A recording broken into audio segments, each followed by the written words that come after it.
Good morning. It's great to be here with you all. My name is Sarah. And yeah, I'm up here. We're doing this thing. Okay. Last week, my mom and I were talking about how much we love that Bill leaves us in the summer. And not because we don't, not because we don't miss him or love what he has to share in his sermons, but because it gives us the chance as a congregation to hear from one another. We get to hear each person's unique, beautiful, and personal relationship with their spirituality.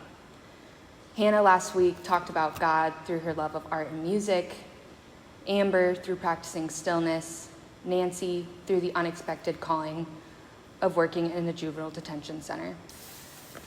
Overall, I love coming to this place because of the deep emotion I feel most every time I come.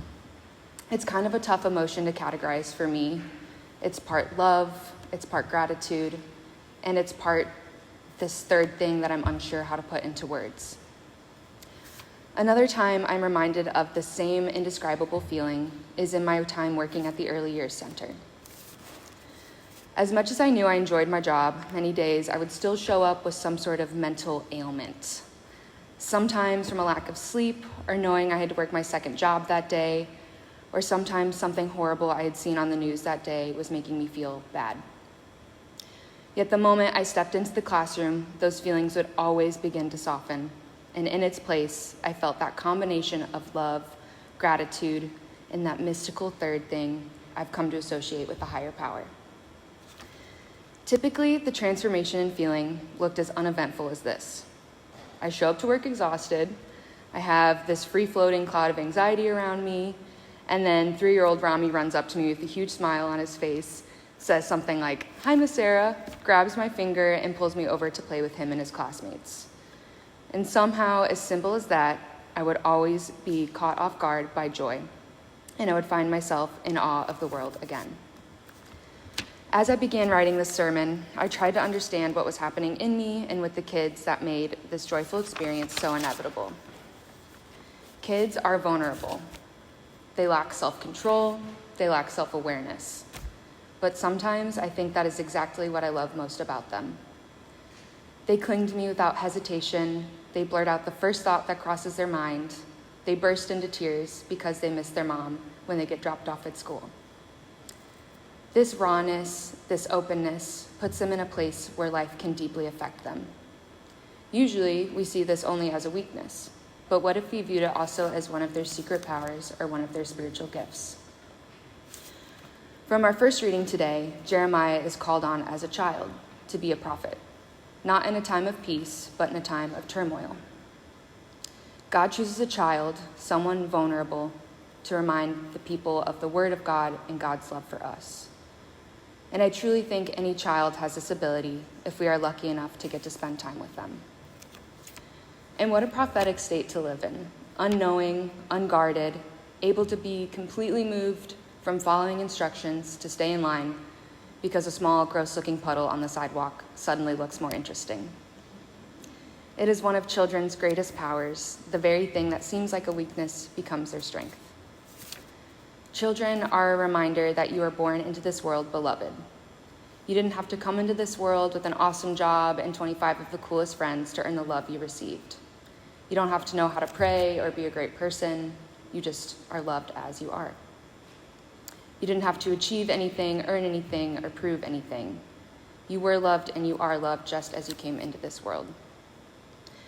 Kids are a great reminder of this also because they are super gross. They are frustrating, they scream and they cry. Sometimes they would cough or sneeze into my mouth and then give me strep throat. They hit each other when they're emotional and they cry and they cry and they cry, and yet we love them so much.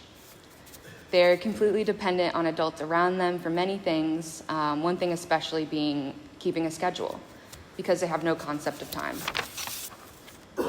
After working in the church office in the morning, I would meet the kids around lunchtime in their classrooms. And I would always ask them what they had done with their morning.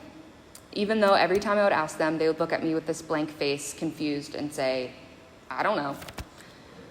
Like that morning had never even happened. Unlike me, they weren't able to ruminate over what they did 45 minutes ago or dread the thing that they had to do later. By default, kids live in the moment. On Thursday, I was again in the church office and was distracted by a bunch of kids screaming at the top of their lungs on the playground. It went on for about 5 minutes until I eventually had enough FOMO to need to go find out what the noise was about. Looking out of the window onto the playground in Fellowship Hall, I saw about 5 kids having the time of their life bent over this giant beat-up tire screaming into the center of it. And there were no puppies, there was no ice cream truck or fireworks, it was just this tire. And this went on for seriously 20 minutes. And I've also seen the same thing happen with bubbles and just simple things like that. Imagine having so much fun with something as simple as that. Imagine being present and in the moment enough to experience that much joy with something as simple and as silly as that.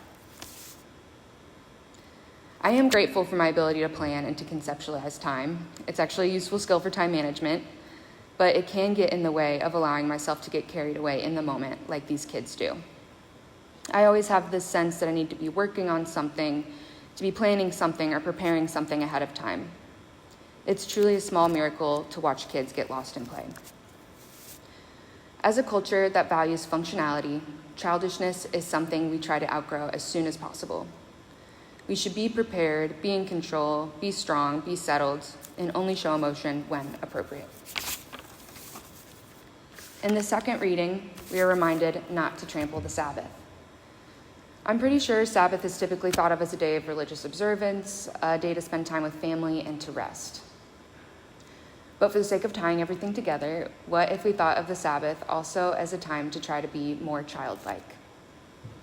What if we thought of restoration as allowing ourselves to be unplanned, to allow ourselves to be prompted by what is happening around us in each given moment? A time to lean into our emotions instead of wait for a more logical time to let them surface.